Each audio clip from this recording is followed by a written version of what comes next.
చుట్టూ పచ్చటి చెట్లు, ప్రశాంత వాతావరణం ఎక్కువగా ఉండే ఏజెన్సీ ఏరియాలకు కానీ, ఫారెస్ట్ ఏరియాలకి, హిల్ స్టేషన్స్కి ఎవరికి ఇష్టం ఉండదండి. ఎవరికైనా ఇష్టం ఉంటుంది. అటువంటి హిల్ స్టేషన్స్లోనూ తర్వాత ఏజెన్సీ ఏరియాల్లోనూ కూడా అనేక రకాల విచిత్రమైనటువంటి సంఘటనలు చోటు చేసుకుంటూ ఉంటాయి.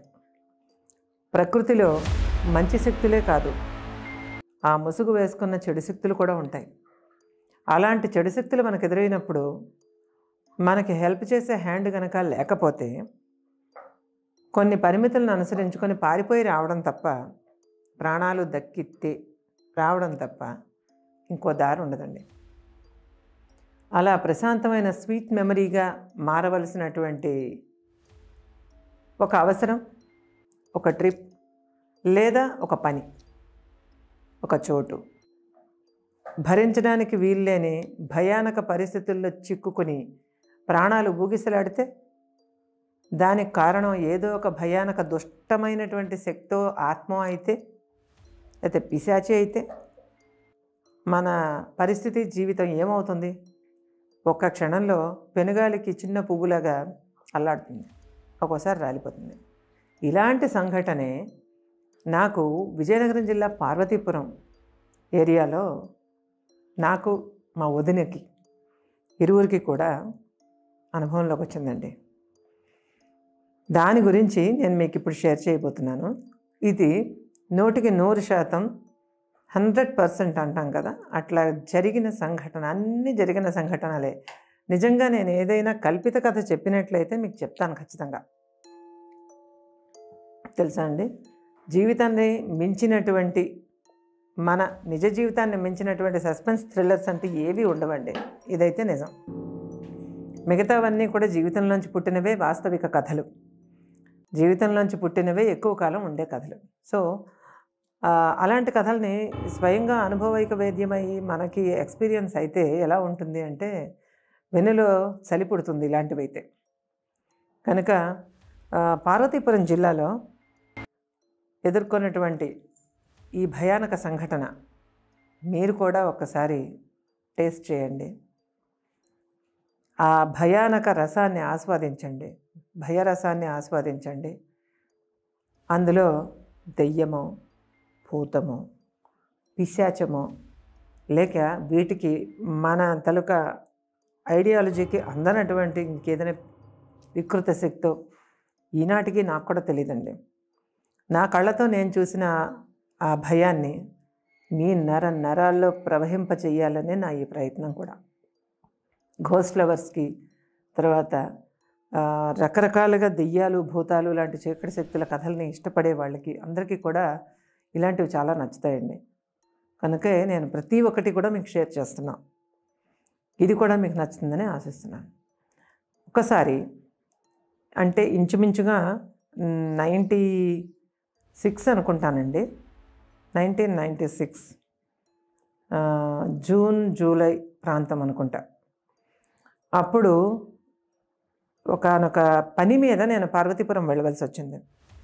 విజయనగరం జిల్లా పార్వతీపురం మాకు చాలా దగ్గర, అంటే మా పక్క జిల్లావే కదండి. పైగా మాకు బంధువులు కూడా ఉన్నారు అక్కడ, మా మదర్కి బంధువులు కూడా ఉన్నారు అక్కడ. అందువలన తప్పనిసరిగా ఏవో పనుల మీద ఆవిడ వెళ్తూ ఉండేది, నేను అప్పుడప్పుడు ఆవిడకి తోడుగా వెళ్తూ ఉండేదాన్ని.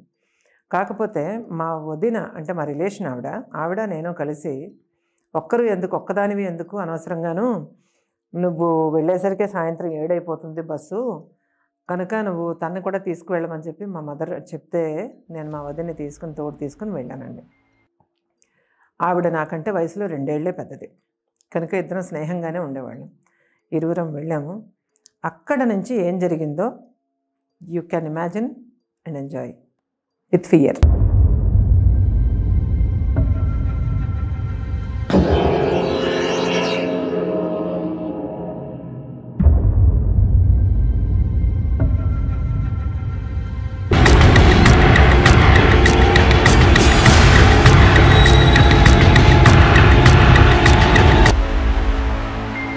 మేము పార్వతీపురం చేరుకునేవడానికి సుమారుగా ఒక 20 నిమిషాల జర్నీ ఇంకా ఉందండి.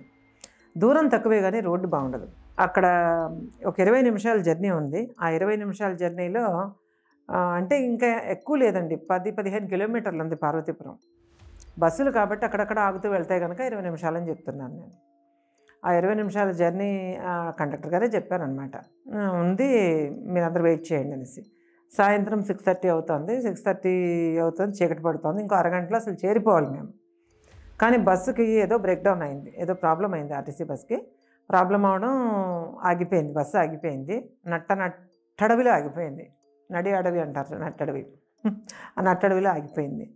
ఆగిపోతే అక్కడ టీ కొట్టు లేదు, ఏ కొట్టు లేదు. రోడ్డు మీద ఆగిపోయింది అది. ఆగిపోతే వాళ్ళ టూల్ కిట్ తీసుకుని ఎవరెవరో వెళ్ళారు. ఇప్పుడు ఆ రూట్‌లో తిరిగే బస్సులకి ఇవన్నీ అలవాటవుతాయండి. అలవాటవ్వడం వల్ల స్టెఫనీ టైర్ల దగ్గర నుంచి చాలా వరకు వాళ్ళు సరంజామాతోనే ఉంటారు వాళ్ళు. ఆ రోజు అలాగే అందరినీ వెయిట్ చేయమన్నారు. వెయిట్ చేయమని ఏదైనా కాలకృత్యాలుంటే యూరినల్స్ అది చూసుకొని వచ్చేసేయండి. ఈలోపు బస్సు రెడీ అవుతుంది. బస్సు బయలుదేరడానికి అరగంట టైం ఉంది అని చెప్పారండి. ఈలోపు నేను మా వదిన ఏం చేసామంటే, ఇక్కడ ఏం చేస్తాంలే, ఇదేమన్నా బాత్రూమ్స్ ఉంటాయా, లేకపోతే పెట్రోల్ బంకా, లేకపోతే ఏమన్నానా, వదిలే కూర్చొని మాట్లాడుకుందాం అని చెప్పేసి బస్సులో నుంచి కిందకి దిగి, చల్లగా ఉంటుంది కదా, ఆ బస్సు కూడాను ఇప్పట్లాగా అత్యాధునిక పద్ధతుల్లో ఉండే బస్సులు కావండి అవి.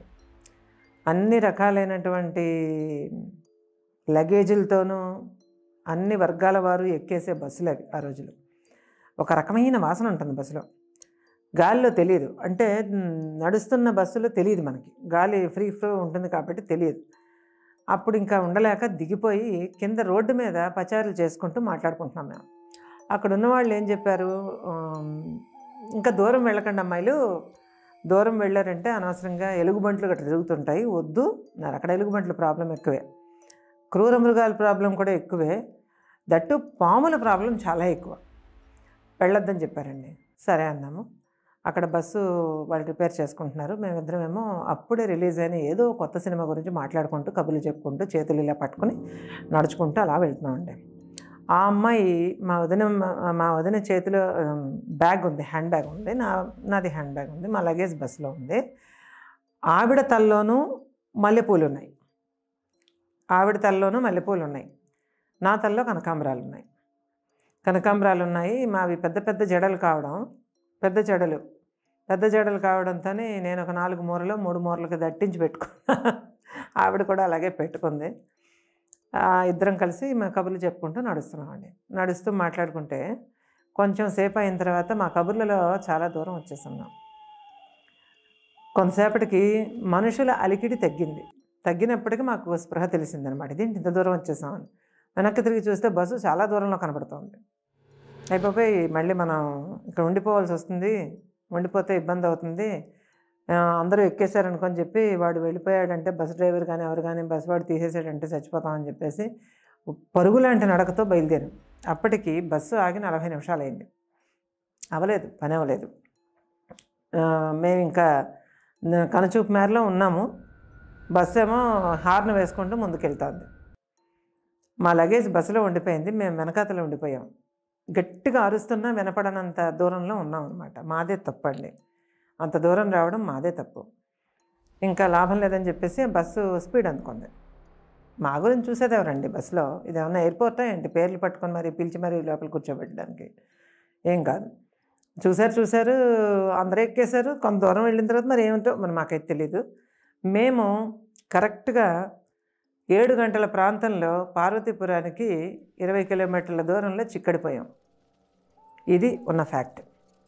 ఇప్పుడు అక్కడి నుంచి ఎలుగుబంట్ల ప్రాబ్లము, గుంటనక్కల ప్రాబ్లము, పాముల ప్రాబ్లము. రాత్రి 8, 9 జరిగిందంటే మాత్రం అసలు ఎవ్వరూ అడుగు కూడా పెట్టలేరు. అక్కడ అడవి అంటే దాపుల్లోనే, కానీ అడవిలాగా ఉంటుంది మొత్తం అంతా. అక్కడి నుంచి మేము ఏం చేయాలో మాకు అర్థం కాలేదు. మళ్ళీ ఎప్పుడు బస్సు వస్తుందో మాకు తెలియదు. మేము దిగి నడుచుకుంటూ మాట్లాడుకుంటూ కబుర్లలో పడి దూరం వెళ్ళిపోవడం వల్ల జరిగిన అనర్థం అనమాట అది. సో అప్పటి నుంచి ఏం జరిగిందో మీకు చెప్తాను వినండి. అది సిట్యుయేషన్. ఇది మీకు క్లియర్గా అర్థమైతేనే తర్వాత పార్ట్ అర్థమవుతుంది. లేదా వీళ్ళెందుకు దిగారు ఇవన్నీ క్వశ్చన్స్ వస్తాయి కాబట్టి మొత్తం చెప్పాను. అక్కడి నుంచి మేము ఉసూరు అనుకొని ఏదైనా బండి వస్తే ఆపి వెనకాల వెళ్దామని ప్రయత్నం చేస్తూ వెళ్తున్నా. అదేమీ హైవే కాదు, ఏమీ రావు, ప్రైవేట్ రోడ్డు, అదేమీ రావు. ఎప్పుడో వస్తే మాకు టైం బాగుంటే ఏదైనా వస్తుంది, లేకపోతే లేదు. లారీలు కూడా చాలా తక్కువ అండి. ఈవినింగ్ కదా, ఇంకా ట్రాఫిక్ ఏమీ మోపవదు. అలాగా ఆలోచించుకుంటూ ఇద్దరం నీరసంగాను ఫాస్ట్గాను నడుస్తున్నాం. బస్ తప్పినందుకు నీరసం, భయంతో ఫాస్ట్ నడుస్తున్నాం. ముందలా నడుస్తూ ఉంటే మాకంటే ముందర కట్టె పుల్లలు చుట్టి నెత్తిన మోపు పెట్టుకొని అకస్మాత్తుగా అడ్డొచ్చింది ఒక ఆవిడ. ఒక్కసారి ఊపిరి ఆగినంత పని అయింది మాకు. మేము ఊహించలే. అక్కడ పక్కన రోడ్డు పక్కన ఉన్నటువంటి ఆ పొదల్లో నుంచి సడన్గా ఆవిడ వస్తుంది. ఆవిడ ఎంట్రీని మేము ఊహించకపోవడంతో ఒకసారి గతుక్కుమన్నాం అనమాట. తేరుకుని ఏంటమ్మా అలాగా అడ్డం వచ్చావేంటి నువ్వు అని అంటే ఆవిడ పట్టించుకోలేదు. ముందుకు వెళ్ళిపోతాం, నడుచుకుంటూ వెళ్ళిపోతుంటే మేమే పలకరించాం. ఏమమ్మా అంటే ఆవిడ చూడలేదు. చెప్పండి అందే. చెప్పండి అని అంటే ఏమైనా బస్సులు ఇటువైపు వస్తాయమ్మా అని అడిగాను. బస్సులు ఇటువైపు వస్తాయా అని అంటే మీరు వచ్చారుగా అందే. ఏంటి ఇంత రెక్లెస్గా చెప్తుంది, పల్లెటూరు వాళ్ళు అలా చెప్పరండి, ఇంత రెక్లెస్గా చెప్తుంది ఏంటి అని అనుకుని మేము సైలెంట్గా ఊరుకున్నాం. సర్లే ఇంకో మనిషి తోడు దొరికింది కదా అని కొంచెం ఒక హ్యాపీ. వెళ్ళాం. ఎవ్వరూ లేనప్పుడు కానీ మనుషుల విలువ మనకు తెలియదండి. మన చుట్టూ మనుషులు ఉన్నంతకాలం మనంతటి వాళ్ళు లేరనుకుంటాం. నిజంగా మనిషి ధైర్యం, బలము, శక్తి, యుక్తి బయటపడాలంటే నిర్జన ప్రదేశాల్లోనే బయటపడాలి. పక్కన మనిషి దొరకడు, పిలిచినా ఎవరు అందరూ అన్నప్పుడే మనిషి తాలూకా అసలు స్వభావం, టాక్టిక్స్ బయటకు వస్తాయి. ఇంకో మనిషి దగ్గర పడేటప్పటికి మేము కొంచెం ధైర్యంగా ఉన్నాం. చీకట్లో నడుస్తున్నాం. అప్పుడేమీ సెల్ ఫోన్లు లేవు, మా దగ్గర అయితే లేవు. సెల్ ఫోన్లు లేవు, టార్చ్ లైట్లు లేవు, ఏమీ లేవు. నాకు ఎప్పుడూ అలవాటు ఉన్నటువంటి టార్చ్ లైట్ కూడా బస్సులో లగేజీలో ఉండిపోయింది. ఇంకక్కడి నుంచి మేము ఆవిడ వెనకాల నడుస్తూ వెళ్తున్నాం. ఆవిడ కొంత దూరం వెళ్ళింది. కొంత దూరం వెళ్ళిన తర్వాత మన మక్క అనిపించలేదు. ఆ చీకట్లో ఎటో పోయింది అనుకున్నాం. ఎలా వచ్చిందో అలాగే డిజపియర్ అయిపోయేటప్పటికి ఒక్కసారి ఏది ఈవిడ కనబడలేదు. ఎటు వెళ్ళిపోయిందో తెలియదు. మాకు పై ప్రాణాల పైనే పోయాయి. ఎందుకంటే ఆవిడని అనుసరించుకుని వచ్చేస్తున్నాం మేము. అది కరెక్ట్ దారో కాదో కూడా తెలియదు మాకు. అంతవరకు డాంబర్ రోడ్డు ఉంది, తార్ రోడ్డు ఉంది, అప్పుడు మట్టి రోడ్డు తగులుతుంది. అది ఏంటో అర్థం కాలేదు మాకు, అస్సలు ఏ మాత్రమో అర్థం కాలేదు. కొంచెం దూరం మొండి తెగింపుతో నడుచుకుంటూ వెళ్ళిపోయాం. ఎందుకంటే మాకు ఒకటే ధైర్యం ఏంటంటే మేము ఆగిన దగ్గర నుంచి ఎక్కడా కూడా టర్నింగ్స్ తీసుకోలేదు, అలాగే ఎక్కడికి మళ్ళలేదు. ఒకే దారి అంటే వెళ్తున్నాం కాబట్టి ఈ దారి ఇంతే అనుకున్నాం. అనుకుంటే 7:40 అయిందండి. 20 కిలోమీటర్లు ఎంత తిరుగుతాం, ఎంత నడుస్తాము.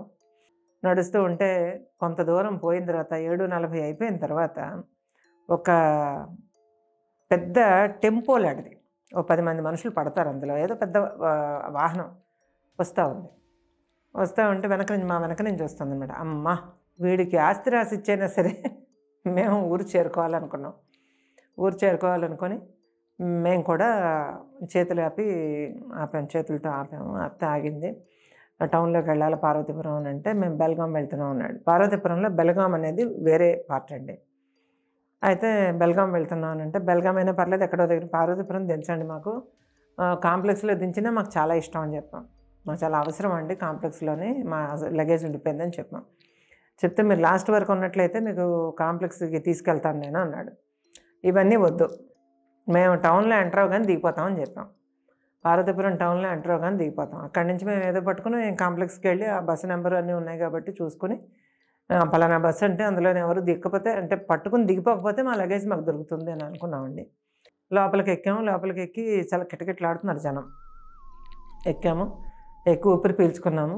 ఊపిరి పీల్చుకొని చుట్టూ చూసాము. ఆ చీకట్లోని చిన్న లైటు, క్యాబిన్ లైట్ వెలుగుతుంది లోపల. ఆ క్యాబిన్ లైట్ల వెలుగులోని చూసి ఎదురుగా చూసి బాంబు పడినా మేమంత హడావుడి పడకపోతామండి. అంటే అంత భయపడకపోతాం. ఎందుకు అనంటే మాకు రోడ్డు మీద ఎదురైనటువంటి ఆ ముసలి స్త్రీ ఉందే, ఆ ముసలి స్త్రీ మాతో పాటు టెంపోలో వెనకాల ఉంది. నా వెనకాల కర్రపుల్లలు వీపుకు తగులుతుంటే ఏంటో అనుకుని చూస్తే ఆవిడ ఉంది అక్కడ, సీరియస్గా చూస్తోంది. అంతే, నో సౌండ్. ఆవిడ ముందు వెళ్ళిపోయిన ఆవిడ వెనక నుంచి ఎలా వచ్చింది, వెనకున్న వెహికల్లో ఎలా ఉంది? అటువంటప్పుడు ముందు నడిచి వెళ్ళిపోతూ మమ్మల్ని దాటుకుంటూ అడ్డంగా క్రాస్ అయ్యి తిన్నంగా వెళ్ళిపోయిన ఆవిడ ఎవరు అంటే మేము చూసిన మనిషి, ఇప్పుడు టెంపోలో ఉన్న మనిషి ఒక ఆవిడ కాదా? తెలీదు. వెళ్ళాం. ఇంకా భయాన్ని అణచుకుని కూర్చున్నాం. కూర్చున్న తర్వాత మా వదిన అడిగిందండి ఆవిడని, ఏమ్మా నువ్వు ఇందాక రోడ్డు మీద నడిచిన ఆ రోడ్డు మీద వచ్చిన ఆవిడవే కదా నువ్వు అని అడిగింది. కింద నుంచి మీద దాకా ఇలా చూసి ఊరుకుంది. నేను అడిగాను, మాటలు రావా అని అడిగాను. నేను మాటలు రావా అంటే ఒకసారి నా వైపు చాలా కోపంగా చూసింది. కోపంగా చూసి ఎందుకు రావు అంది. ఎందుకు రావు అని అంటే, ఎందుకు అలాంటి వాళ్ళని కదిలించకపోవటమే మంచిది. ఊరుకున్నాం. పార్వతీపురం వచ్చింది. అరగంటలో పార్వతీపురంలో దిగిన తర్వాత అతనికి అనుకున్న డబ్బు చెల్లించి మా ఏరియాకి మేము ముందు కాంప్లెక్స్కి వెళ్ళాలి కాబట్టి అక్కడ దిగి టీ తాగి కాంప్లెక్స్ వైపు వెళ్ళామండి. కాంప్లెక్స్ అని వేరేగా ఇదే ఉండదండి, చాలా చిన్న ఏరియా. అక్కడే బస్సులన్నీ ఆగుతాయి. అక్కడికి వెళ్ళి సాయంకాలం రావాల్సిన బస్సు ఫలానా 8 గంటలకు బయలుదేరింది, ఫలానా 8 గంటలకు వస్తుంది, మీరు ఏమైనా చూసారా అని. వచ్చేసిందా, బస్సు వెళ్ళిపోయిందా అని అడిగితే, బస్సు వచ్చిందండి, బస్సు ఖాళీ బస్సుగా డిపోలో ఉన్నది, మళ్ళీ రేపు పొద్దుట 6 గంటలకు వెళ్తుంది, ఎందుకు మీకు అని అడిగాడు. అంటే మా లగేజ్ ఉండిపోయిందండి అందులో. నేను అలాంటిదేంటి లేదే అన్నాడు. అయితే మా లగేజ్ పోయిందని నిర్ణయించుకున్నాం. అయితే మేము ఒకసారి చూడొచ్చా అని అడిగాం. అయితే చూడండి అన్నారు. సరే లోపలికి వెళ్ళామండి. చీకటిగా ఉంటుంది పాప, జాగ్రత్త అన్నాడు అతను. అంటే పర్వాలేదులేండి ఒకసారి చూసుకుంటాం అని చెప్పేసి లోపలికి వెళ్ళామండి. అక్కడ డిపోలో పెట్టేసింది బస్సు. మా లగేజీ అని మేము అంతలా మాట్లాడి అంత రిక్వెస్టింగ్గా అడిగాం కాబట్టి బస్సులో చూసుకోమన్నాడు అతను. మేము వెళ్ళాం. నేను వెళ్ళి చూసి వస్తాను, నువ్వు కింద డోర్ దగ్గర నిలబడు అన్నాను నేను. నేను నెమ్మదిగా వెళ్ళి ఒక్కొక్క సీట్ దగ్గర మేము ఎక్కడ కూర్చున్నా మర్చిపోయాను. నేను ముందే ఎక్కడో డ్రైవర్ వెనక సీట్ల వరుసలో ఎక్కడో కూర్చున్నాం మేము ఆ జనంలో. ఏంటి ఎక్కడ కూర్చున్నామో మర్చిపోయి అలా ఒక్కొక్క సీటు జాగ్రత్తగా చూస్తూ కింద ఇలా చేతులు పెడుతున్నాను నేను, ఎక్కడన్నా ఉన్నాయేమో అని. ప్రతి సీటు వెనకాతల కింద చేతులు పెడుతూ తడుముకుంటూ వెతుకుతున్నాను నేను. 1, 2, 3, 4వ సీటు కిందన ఏదో తగిలింది నాకు. ఏం తగిలింది, మా బ్యాగా అని చెప్పేసి టక్కని ఇలా ముందుకు లాగాను నేను. ముందుకు లాగితే అది ఒక ఈ మాత్రం కర్ర, అది కూడా కొట్టేసిన కర్ర అనమాట. కుట్టిన కర్ర వచ్చిందేంటి, పోన్లే ఎందుకని పనికొస్తుందని చెప్పేసి రెండో చేత్తో పట్టుకొని మళ్ళీ ఆ తర్వాత సీట్లో 5వ సీట్లోని ఇలా చేయి పెట్టాను. చెయ్యి పెట్టేసరికి ఆ వెనక సీట్లో నుంచి నా చెయ్యిని ఇలా పట్టుకున్నారు ఎవరో, ఆగి ఉన్న బస్సులో ఇలా పట్టుకునేసరికి గట్టిగా అరిచేశాను నేను. ఎందుకంటే నేను ఊహించలేదు అది. గట్టిగా అరిచేటప్పటికి మా వదిన గబుక్కున బస్సులోకి వచ్చింది. ఏమైంది అని అంటే నేను మాట్లాడటం లేదు. అంటే నేనేం చెప్పాలో తెలియట్లేదు నాకు. ఆ తర్వాత నా చెయ్యి నాకు వచ్చేసింది, ఏం చేయాలో తెలియట్లేదు అన్నమాట. వెనకాతల సీట్లోకి తొంగి చూశాను, అక్కడ ఎవ్వరూ లేరు. ఆ సీటు కిందన ఏదో నల్లగా కనబడుతున్నది, అది బ్యాగా కాదా నాకు తెలియట్లేదండి. ఎలాగైనా చూడాలి, అది నా బ్యాగ్ అయితే తెచ్చుకోవాలి మా ఇద్దరు విని. అంటే అందరూ వెళ్ళిపోయేటప్పుడు ఆ బ్యాగులు వెనక్కి తోస్తారేమో అనుకున్నాం మేము. అనుకొని మా వదిన చూసి ఇది రెడ్ జిప్ ఉన్నది, నా బ్యాగే, అది నాదే అయ్యి ఉంటుంది, నేను తీస్తానులే అని చెప్పేసి ఇలా బయటికి లాగితేనేమో తన బ్యాగ్ వచ్చింది. నా బ్యాగ్ వచ్చిందంటే నీది కూడా ఇక్కడే ఉంటుంది, తీ అని. నాకు అప్పుడు ఏం జరిగిందో నేను చెప్పకుండా సరే తీస్తాను, నువ్వే తీసివచ్చు కదా అన్నాను. ఎందుకు నీకు భయమా ఏంటి అని. నాకేం భయం లేదు, తీసుకుంటానని చెప్పేసి మళ్ళీ చెయ్యి లోపల పెట్టి బయటికి ఇలా లాగితే నా బ్యాగుకు బదులు ఒక చీరతో కూడిన ఒక ఎరుపు రంగో కాచు రంగో నాకు గుర్తులేదు ఇప్పుడు, కానీ ఒక చీరతో కూడినటువంటి ఒక మూట లాంటిది ఏదో బయటకు వచ్చింది. ఇలాగనేటప్పటికి బయటకు వచ్చి చూసేటప్పటికి ఒక చీర చెంగు అంటే కొంగు లాంటి ఒక పార్ట్ వచ్చిందనమాట. ఇదేంటి ఇది వచ్చింది అని అనుకుని వదిలేసిన తర్వాత నువ్వే చూడు, నాకు అర్థం కావట్లేదన్నా. తను చూసింది, ఆ మూల నా బ్యాగ్ ఉంది. నా బ్యాగ్ తీసింది. నువ్వు ఇందాకటి నుంచి ఏంటి వింతగా ప్రవర్తిస్తున్నావు అంది. నేనేం వింతగా ప్రవర్తించట్లేదు, నీకు బస్సుకి దిగు చెప్తాను అన్నాను. అనేసి ఇద్దరం బ్యాగులు పట్టుకొని దిగుతుంటే ఆ ముందు డ్రైవర్ సీట్కి 1, 2, 3 మూడో సీట్లోని గుప్పును పొగొస్తోంది. ఏంటి పొగొస్తోంది అని చెప్పి మెల్లిగా మేము అడుగు వేసుకొని వచ్చాం. పెద్ద బస్సు కూడా కాదండి అది. మేము అటునుంచి ఇటు వెనక్కి తిరిగి చూస్తే 4 అడుగులు వేస్తే ఆ సీట్ వస్తుంది. మేము అటునుంచి మాట్లాడుకుని ఇలా వెనక్కి తిరిగి చూసేటప్పటికి పొగ వస్తుంది. ఆ పొగ వస్తుంటే ఏంటి పొగ వస్తుంది అని నెమ్మదిగా చూస్తే ఒక ఎవరో కూర్చుని సిగరెట్టో ఏదో తాగుతున్నట్టుగా పొగ వస్తుంది. ఏంటి ఆ పొగ అని మెల్లిగా చూసామండి. మా పై ప్రాణాలు పైనే పోయాయి.